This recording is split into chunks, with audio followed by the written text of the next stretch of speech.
So this video is another email response. It's from a trauma-informed therapist. Obviously not going to say who or where. I've been sending it out to different therapists who promote CPTSD and awareness through all the different states in Australia. I've sent it to ones who... I even actually sent one to a couple of my previous therapists because I wasn't satisfied with the therapy with them for the same reasons.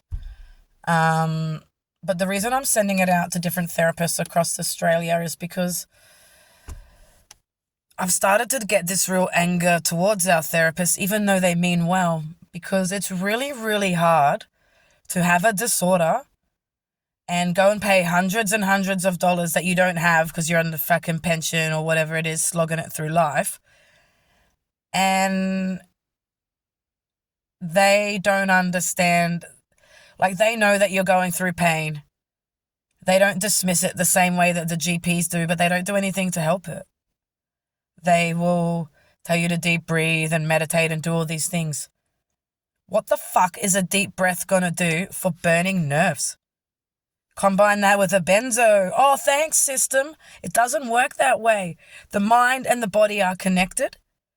So if you're just focusing on this, while this is brewing up and getting worse and getting affected by everything, this will never go back because they're bouncing. Yeah? Okay? You are diagnosing us with things like somatic symptoms disorder. Google that shit, guys. Somatic symptoms disorder means you're basically obsessing and fixating on your pain. The pain, which are the symptoms of another disorder.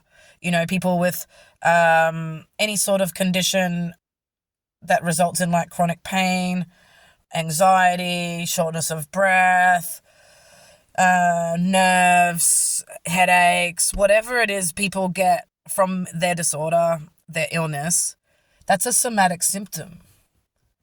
It's a symptom from something else, right? But rather than fixing the somatic symptoms or getting to the root cause, doctors tell you it's in your head and try to cover it with a fucking antipsychotic, and the therapists are telling you, now take a deep breath. Now just imagine the light and slow down all your senses, what's around you. Fuck off. We're in such a high state of fight or flight. There are researchers out there who have been studying this for years. All the electricity, all the chemicals going through our body, the way it rewires us, it is neurodivergent. Just because it's not something we're born with and it can be cured, it doesn't mean that we're not on that spectrum. Our wiring is that way. Just because it can be cured, they're like, oh, we're not going to label it. We're not going to support it. We're not going to understand it and give you help. But actually, we're not going to fix it either because we don't understand it. So I've been getting this real anger, from these people with their textbooks and all their money that they're making from us while they're actually sending us backwards. I've been getting more therapy from my YouTube channel than any therapist I've had. The only therapist I did get anything from was the one I had last year, who was desperately trying to help me while I was in that situation because she could see how much I was unraveling. But she didn't have the awareness that I need. Her PA's lack of awareness kept triggering me, and it just made me ragey. I couldn't handle it. I had to go. So in one of my rants to a therapist, I got a response. Dear Chloe, thank you for explaining your experience and what is happening to you both physically and emotionally. It sounds very distressing. We try our best to support all our clients, but it seems that we're not always able to offer the support that is needed. You are right. CPTSD and mental health in general needs whole community support and systems in place for ongoing help.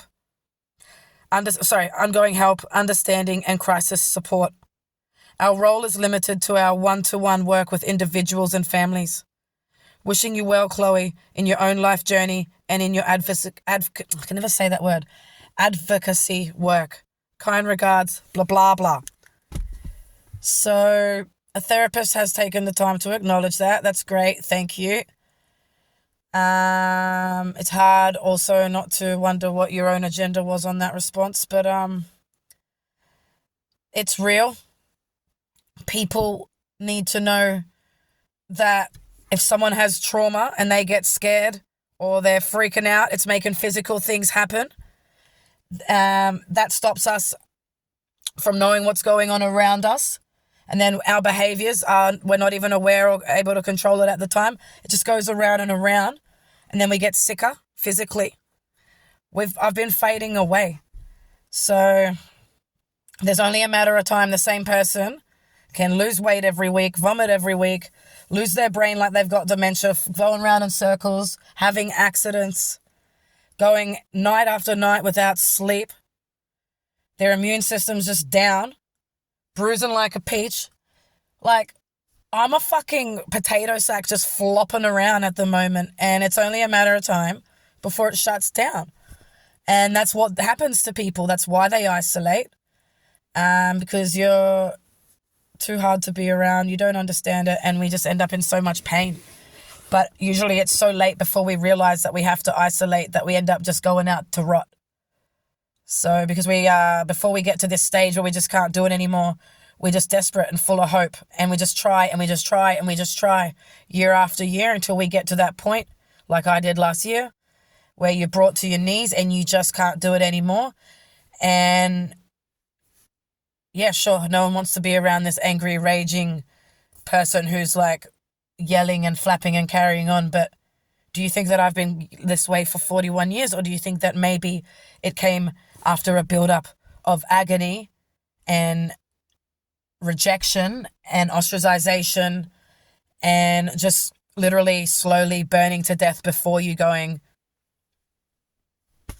it's where it's from. So thank you to that therapist for acknowledging that there is a mind-body connection, there is lack of support, and that your hands are tied with how you guys work and can't do anything. But you guys do have voices. You're in the industry. You guys can be talking, researching. Every single therapist out there who promotes trauma awareness and CPTSD needs to understand somatic symptoms so they can help their clients and they can advocate for us in the medical world. But we don't. We just have them sitting there going, yeah, calm down, it's in your mind. GPs, here, take this, it's in your mind. So fuck yous. No, I'm getting the research from the USA and the UK, and I'm using it to scream it out as loud as I can before this does take me. That's all this is about.